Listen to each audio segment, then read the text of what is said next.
আসসালামু আলাইকুম। ঈদ মোবারক।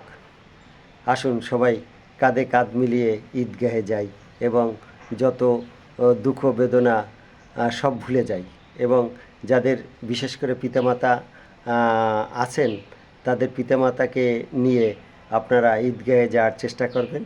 আমি সৌদি আরবে দেখেছি যে শুধু ওই মাতাকে মাতা এখানে উল্লেখ করলাম না, যেহেতু মাকে তো আর এরকম মসজিদে নেওয়া হয় না। বিশেষ করে যাদের মা আছে তাদের জন্য খাদ্দামা রাখা হয়, আর যাদের পিতা আছে তাদের জন্য রফিক রাখা হয়। রফিক মানে পুরুষ সেবককে আরবি ভাষায় বলা হয় রফিক, আর খাদ্দামা বলা হয় স্ত্রীবাচক মহিলা কাজের সেবিকাকে।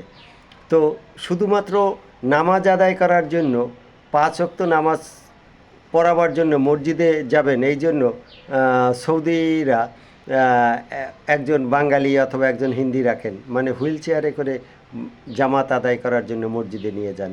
দেখেন এটা তারা কতটা গুরুত্ব দেয় এই মসজিদে যাওয়ার জন্য। যেহেতু বৃদ্ধ পিতামাতা ইচ্ছে করলে বাড়ি বসে নামাজ পড়তে পারে, কিন্তু তারা চায় যে শুধুমাত্র এই বৃদ্ধ পিতামাতাকে সেবা শুশ্রূষা বা তার দেখভাল করার জন্য একজন বাঙালি অথবা একজন হিন্দি রাখেন এবং শুধু মানে মসজিদে নিয়ে যান সময় মতো জামাতে নামাজ আদায় করার জন্য।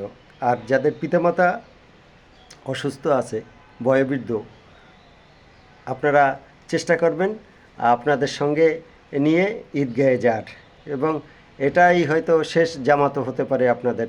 কাজেই বলা যায় না, আজ পিতামাতা বয়োবৃদ্ধ, হয়তো আগামী বছর তারা থাকবেন কি না থাকবেন এটা তো বলা যায় না। কাজেই আপনারা যাদের এই সুযোগটা আছে এই সুযোগে সদ্ব্যবহার করবেন। ঈদ মোবারক, সবাইকে অসংখ্য অসংখ্য ধন্যবাদ।